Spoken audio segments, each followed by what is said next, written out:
आपल्या 1000 सोबत मंत्री वस्तीपेक्षा संजय जास्त सिंह गावाला आहेत. कॉन्क्रिटीकरण करण्याचा जो सरकारने निर्णय घेतला होता त्यावेळी तुम्ही कसं बघता ग्रामीण महाराष्ट्राचा चेहरा मोहरा बदलणार का? निश्चित आहे. मुख्यमंत्र्यांनी अत्यंत महत्वाची घोषणा केलेली. 1000 लोकसंख्या जरी असेल तर त्या गावाला सिमेंट कॉन्क्रीटच्या रस्त्याने जोडले जाणार.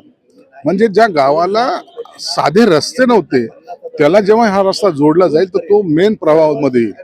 आणि जे काही डेव्हलपमेंट आपण म्हणतो ना ते ग्रामीण भागापासून सुरुवात झाली पाहिजे हा त्यांचा मनोदय. मला वाटतं ही मोठी ऐतिहासिक घटना आहे. सर महाराष्ट्रामध्ये मुंबई आणि या सगळ्या परिसरामध्ये जास्तीत जास्त विकास झालेला आपण दिसतो. यावेळेला मराठवाड्याला काय मिळालं असं वाटतं तुम्हाला? मराठवाड्यात भरपूर दिलेलं आहे. आता पुन्हा संभाजीनगर 6 लेनचं त्यांना मंजुरी दिलेली आहे. तुम्हाला एअरपोर्टच्या अधिग्रहणाला मंजुरी दिलेली आहे. तिथलचा फ्लायओव्हरला मंजुरी दिलेली आहे. गोदावरीचं पाणी हे मराठवाड्याकडे वळवलेलं आहे. अनेक बाबीसाठी त्यांनी ते आम्हाला भरघोस निधी दिलेला आहे. आणि मला वाटतं की आता जरी आम्हाला काही कमी पडला तर सरकारकडे निश्चित आम्ही मागू पण आणि सरकार आम्हाला द्यायला कमी करणार नाही.